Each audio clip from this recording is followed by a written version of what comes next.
ठाकुर जी इंद्र की पूजा जो होती थी भगवान ने उसका विरोध किया। क्यों विरोध किया? इसका मैंने कल आपको एक बात कही थी, अनन्य भक्ति। अनन्य भक्ति श्री कृष्ण चाहते हैं ये ब्रजवासी यहाँ तहाँ ना भटके। बारिश चाहिए तो इंद्र की पूजा करो, पैसा चाहिए तो लक्ष्मी जी को भजो, विद्या चाहिए तो शंकर जी को भजो। ये सब जो मांग की भक्ति होती है ना, इसमें रस नहीं होता, इसमें रस नहीं है। इसलिए भगवान ने इस पूजा का विरोध किया। पूजा और प्रेम में फर्क होता है। पूजा कोई भी कर सकता है। आजकल के अधिकतर लोग पुजारी हैं, पूजा करने वाले, प्रेमी नहीं है। प्रेमी कोई बिरला ही होता है। पूजा के नियम होते हैं। पूजा रात को 12 बजे नहीं हो सकती। आपका मन करे अब रात को 12 बजे पूजा करे तो कर सकते हैं? नहीं। पर प्रेम, ठाकुर जी के लिए पुकारने का, रोने का मन करे तो रात को भी रो सकते हैं, दिन को भी रो सकते हैं, कभी भी पुकार सकते हैं। प्रेम का कोई समय नहीं होता है। प्रेम के कोई नियम नहीं होते। पूजा में हजारों नियम है। हमारे शास्त्रों में लिखा है, हम जो गोपाल जी की, ठाकुर जी की पूजा करते हैं ना, ये तो विधिवत करते नहीं। जो विधिवत भी पूजा करेगा ना, उसके बाद भी पूजा में 64 अपराध बनते हैं। कोई विधि विधान से एकदम अष्टयाम सेवा कर रहा है, सुबह शाम दोपहर सब ठाक, उसके बाद भी 64 अपराध हैं। सोचो हम जैसे तो फिर कितने ही अपराध करते होंगे, जो न भाव से सेवा करते, भोग भी ऐसे लगाते हैं अपनी फ्लेक्सिबिलिटी के अनुसार। समय होगा तो थाली भर के रख देंगे ठाकुर जी के सामने, 2-2 घंटे तक थाली वहीं रखी रहेगी। और समय नहीं होगा तो पर्दा लगाया, पर्दा लगा के ठाकुर जी ने थोड़े कंफर्टेबल होते हैं कि चलो भैया भोजन आ गया, ने अपना पटका वटका ढीला करते हैं, बांसुरी फेंट में से निकाल के नीचे रखते हैं, राधा रानी को, श्री जी को ने कोनी मारते हैं कि चलो आओ प्रियाजू, आ गया भोजन प्रसाद। इतने तैयार होते ही इतनी घंटी बज जाती है, खुल गया पर्दा। वो तैयार हो ही रहे थे भोजन, पर हमको मीटिंग में जाना नहीं, इसे तुरंत खोल के पर्दा, चलो हो गया, खत्म, बस चलो लेके चल। भोग अपनी फ्लेक्सिबिलिटी का, श्रृंगार अपनी सुविधा अनुसार। भगवान को कहीं ले जा रहे हैं, वैसे तो ज़्यादा ले जाने के मैं पक्ष में नहीं हूँ। घर में अगर कोई है तो घर में सेवा करो, अगर घर में कोई नहीं होता सेवा के लिए तब ठाकुर जी को ले जा सकते हो, और ले जाओ तो फिर उनका विधिवत पूजन होना चाहिए। ऐसे ही नहीं कोई भी कहीं भी रख दो, कुछ भी कर दो, ऐसा नहीं होना चाहिए। तो हम लोग तो कुछ न भाव से सेवा न पूजा, तो फिर हमारी तो क्या ही अपराध, कितने अपराध बनते होंगे। लेकिन फिर भी कह रहे हैं कि कितने भी अपराध हो, लेकिन अगर आप भगवान के प्रेमी हैं तो भगवान उन सब अपराधों को नष्ट कर देते। प्रेम में नियम नहीं देखे जाते। एक गांव के मुकाबले ना शहर में ज्यादा नियम होते हैं, क्योंकि शहर में भीड़ होती है और प्रेम भीड़ का विषय नहीं। गांव में कहाँ रेड लाइट्स होती हैं, वहाँ सब अपने हिसाब से चल लेते हैं, कब किसको जाना है, कब किसको रुकना है। शहर में देखो, क्योंकि वहाँ भीड़ है, और जहाँ भीड़ हो प्रेम एकांत का विषय है। तो आज भगवान श्री कृष्ण ने उसी प्रेम को स्थापन करने के लिए यहाँ ब्रजवासियों को आज्ञा दी कि भैया इंद्र की नहीं, आप सब गिरिराज जी की पूजा करो। सब मान गए। बहुत पुरानी परंपरा कोई होती है ना, उसको तोड़ने में बड़ा डर लगता है। कई बार गुरु जी कह देते हैं ये जो करते आ रहे हो गलत है, छोड़ो इसको, तो व्यक्ति बड़ा डरता है। क्योंकि भक्ति के नाम पर ना हमें बहुत डराया गया है, ये नहीं करोगे तो ऐसा हो जाएगा, हाथ में ये नहीं बांधोगे तो ये ग्रह खराब हो जाएगा। पर भक्ति, सच्ची जो भक्ति होती है ना, वो कभी डराती नहीं। भक्ति हमेशा भक्त को निर्भय बनाती है, निडर बनाती है। जो डर पैदा करे समझो वो धर्म नहीं है, वो अंधविश्वास है। भक्ति से डर पैदा नहीं होता। कई लोगों को आपने कहते हुए सुना होगा, मैं दुनिया में किसी से नहीं डरता भगवान के अलावा। कहते हैं ना लोग, मैं नहीं डरता दुनिया में किसी से, भगवान से बस डरता हूं, और किसी, ऊपर वाले से डरो, ये भी बोलते हैं। ऊपर वाला सब देख रहा है, ऊपर वाले से डरो। अरे भैया, ऊपर वाला हुआ कि कोई भूत प्रेत हुआ जो उससे डरे? अरे बावरे, दुनिया में भगवान ही तो एक ऐसे जिनसे डरना नहीं चाहिए, उनसे प्रेम करना चाहिए। भगवान डराने के लिए नहीं है, भगवान डराने का विषय नहीं है, भगवान प्रेम करने का विषय है। भगवान से डर नहीं लगना चाहिए। अगर डर लग रहा है तो इसका मतलब अभी भगवान से कोई रिश्ता नहीं, संबंध होगा तो डर नहीं, प्रेम उत्पन्न होगा।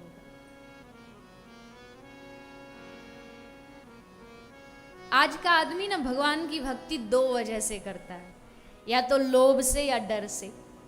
या तो डर है उसे, कथाओं में सुना है भजन नहीं करोगे तो नरक में जाओगे, वहाँ तेल में पकौड़ों की तरह तले जाओगे, उल्टे लटका दिए जाओगे, डंडे पड़ेंगे। हाँ, हमें नरक में नहीं जाना, नरकों से बचना है तो भगवान का भजन करो। ले ली माला, कर रहे हैं किस लिए? नरक से बचना, बस डर है। या लोभ है, या लालच है, कोई चीज करवानी है, हे प्रभु हमारा बंगला बनवा दे, 2 माला कर रहे हैं तेरे नाम की, हे प्रभु हमारा काम रुका हुआ है, ये काम ठीक करवा दे, ये लालच है। होता नहीं, बहुत सारे लोग, इंडिया पाकिस्तान का क्रिकेट मैच हो तब देखो लोगों में कैसी भक्ति जागती है। हर जगह हवन चालू हो जाएंगे, यज्ञ चालू हो जाएंगे, दान चालू हो जाएगा, भारत जीत जाए, भारत जीत जाए। चलो इतने तक तो ठीक था कि राष्ट्र की विजय हो, इसके लिए कोई शुभ कार्य कर, इतना तक तो ठीक था। पर जैसी खबर आती है ना भारत जीत गया, जहां जहां यज्ञ बैठे थे बोले हो गया काम, उठो अब चलो, हो गया खत्म, इतने तक की जरूरत थी, इससे आगे नहीं। ये काहे की भक्ति? इसको आप भक्ति कहते हो? ये भक्ति नहीं है। ये आवरण भक्ति का जैसा है, मतलब बाहर से लग रही है भक्ति के जैसी, पर है नहीं भक्ति। हमारी भक्ति 2 मिनट में, अगर दुख संकट आ गए, इस भगवान को छोड़ो, दूसरा भगवान पकड़ लो, ये भक्ति नहीं है। प्रेम हो तो मीराबाई जैसा, लाख विपत्तियां, लाख संकट, पर एक भजन मीरा का, एक पद ऐसा बता दो जिसमें मीरा ने भगवान से शिकायत की। एक पद बता दो मुझे जिसमें मीरा भगवान से शिकायत कर रही हो, ए प्रभु तुम्हारा भजन करके मैं तो बड़ी गलती कर दी, भक्त होके इतने कष्ट दे रहे हो मुझे, भक्तों पर इतने कष्ट आते हैं भला? हम तो भक्त है भी नहीं, 2 माला करने वाले, फिर भी हम कहते हैं अरे भगवान बड़े कष्ट देते हैं। इन महापुरुषों को देखो, पूरा जीवन इनका कष्ट में चला गया और भगवान से कभी शिकायत नहीं करी।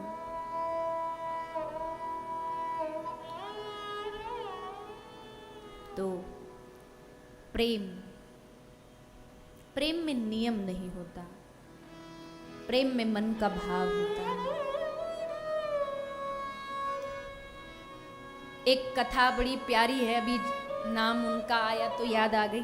जब भगवान ने गिरिराज धारण किए ना 7 दिन तक, तो इसमें एक बड़ी अद्भुत घटना घटी। 7 दिन तक ये ब्रजवासियों ने कुछ खाया पिया नहीं, गिरिराज जी के नीचे बस खड़े रहे और कृष्ण को देखते रहे। इनमें से एक कथा आती है कि एक बरसाने में गोपी रहती थी, बरसाने में कन्या रहती थी जिसका नाम था माधवी गोपी। और नंदगांव में एक ग्वाला रहता था कृष्ण का सखा जिसका नाम था चंदू। तो माधवी छोटी सी थी तो उसकी शादी चंदू से ब्याह हो गया था। पहले जमाने में शादी पहले हो जाती थी और फिर गौना बाद में होता था, विदाई जब लड़की बड़ी हो जाती तब होता था। तो महाराज इसकी शादी हो गई। अब ये तो मायके ही रही, जब बड़ी हो गई तब इसके विदाई का समय आया। और जब विदाई का समय आया ना, तो इसकी माँ, माधवी की माँ माधवी को समझा रही है, देख माधवी, तू जिस गांव में जा रही है ना, नंद गांव में, ध्यान रखना वहां एक बड़ा खतरनाक आदमी रहता है। अच्छा मैया, क्या करता है वो? ले माधवी, जो उसको देखे ना एक बार आंखों ही आंखों से ऐसा जादू करता है, उसके मन को चुरा लेता है। अच्छा हाँ लाली, तुझे कहीं दिख जाए ना तो उसको देखना मत। और मैया देख लिया गलती से तो? बोले देख लिया तो उससे बातें मत करना। बोले बातें कर ली तो? बोले उसको देख के मुस्काना मत। बोले मुस्का गई तो? बोले मुस्का गई तो भी चल जाएगा, लेकिन उसकी बांसुरी को मत सुनना। और बांसुरी भी सुन ली तो? बोले फिर तू गई काम से, फिर तेरा दुनिया में कोई इलाज नहीं कर सकता, बच के रहना उससे। अच्छा ठीक है माँ। अच्छा मैया, तू ना मुझे थोड़ी रुई दे देना, कहीं उसकी बांसुरी सुन गई मुझे तो इससे बढ़िया मैं कान में रुई लगा के रखूंगी। बोली हाँ बेटी ठीक है। खूब समझा बुझा दिया माधवी को।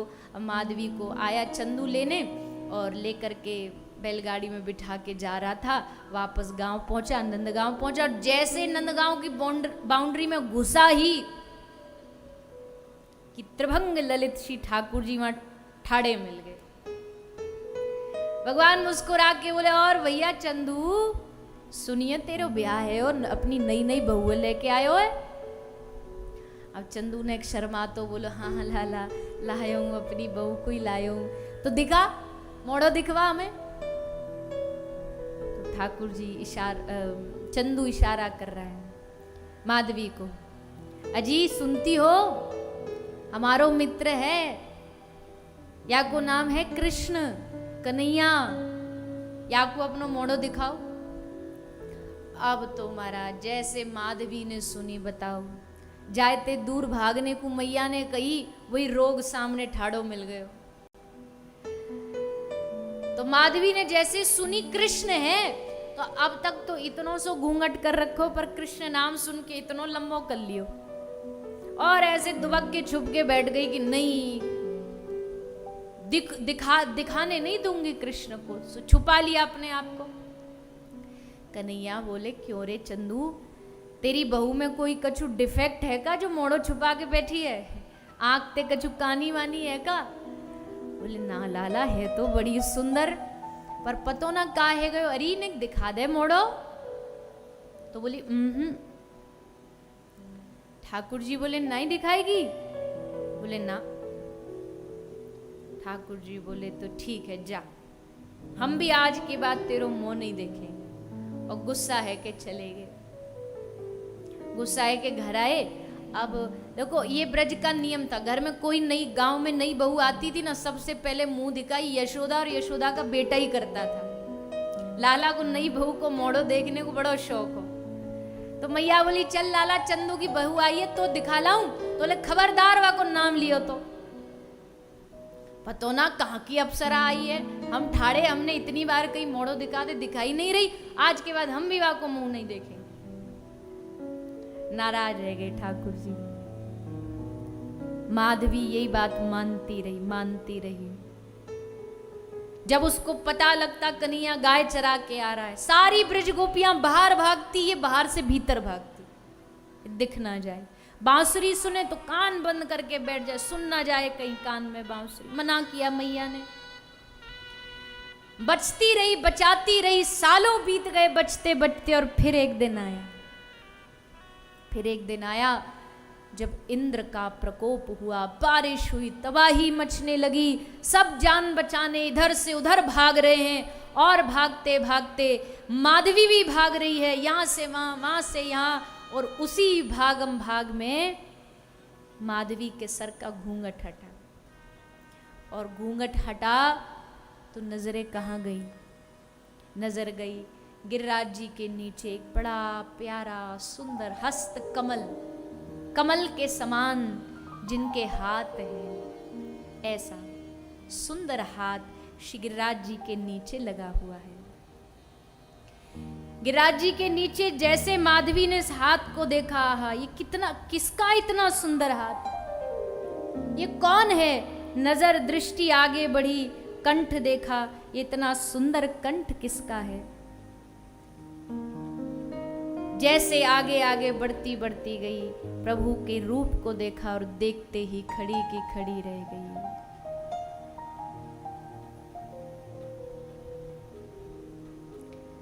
किसी सखी ने कहा आगे बढ़ना, पर अब कहां आगे बढ़ूं, अब तो जो देखना था वो दिख गया। किसी सखी से पूछा ये कौन है? कहा कि अरे बावरी, यही तो है वो जिससे तू बचती फिरी भागती थी, यही तो वो कृष्ण है। हम कहती थी दर्शन कर ले कर ले कर ले, कहती नहीं करूंगी नहीं करूंगी, यही वो कृष्ण है। क्या यही वो कृष्ण है जिससे मैं बचती भागती थी?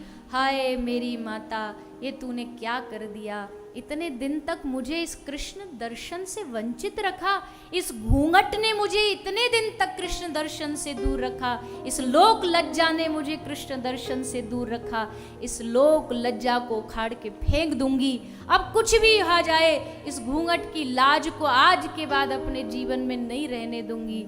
और कहते वही माधवी अगले जन्म में जाकर के राजस्थान में भक्तिमती मीराबाई के रूप में प्रकट हुई। सब लोग लज्जा हटा दी, सब लोग लज्जा हटा दी। अब ये घूंघट की लाज नहीं, सास कह रही है तूने हमारे कुल की मर्यादा मिट्टी में मिला दी, पर अब किसकी सुननी? अब तो कृष्ण प्रेम का रंग चढ़ गया। अब जिसको जो बोलना, पागल बोलो, बावरी बोलो, पर मीरा को तो रंग चढ़ गया ना कृष्ण प्रेम का।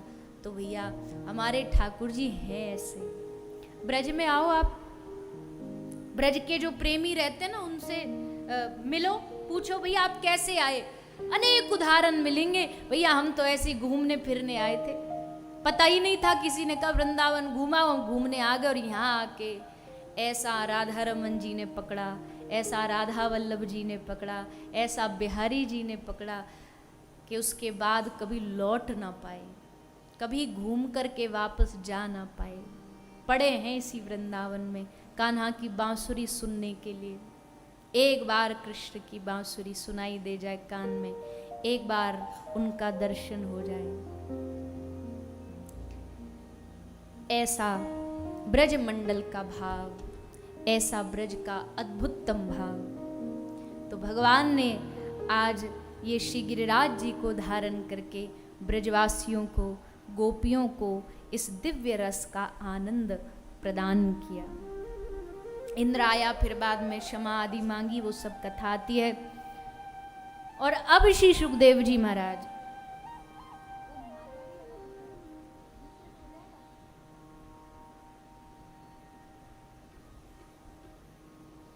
तो अब श्री सुखदेव जी भगवान के दिव्य रस में राजा परीक्षित को प्रवेश करा रहे हैं, जो कथा है महारास की। पर ध्यान रखिए, ये रास की कथा काम की कथा नहीं है। एक राजा जो 7वें दिन मरने वाला, सुखदेव जी उसको बैठ कर के क्या किसी कामना की कथा सुनाएंगे? वो सुखदेव जी जिनको स्त्री और पुरुष का भेद तक का ज्ञान नहीं है, वो श्री सुखदेव जी महाराज काम के वशीभूत होके कथा नहीं कह रहे। रास एक ऐसी कथा है जिसमें श्री कृष्ण ने काम पर विजय प्राप्त की है। दुनिया में कोई काम को आज तक हरा नहीं पाया, काम ने सबको पटक लगाई। ब्रह्मा हारे, शंकर हारे, इंद्र हारे, सब हारे, पर एकमात्र ब्रजभूमि में ही कामदेव आके हारा है, वो भी श्री कृष्ण के हाथों, वो भी भरे मैदान में असंख्य गोपियों के बीच में खड़े होकर के कृष्ण ने कामदेव को हराया है।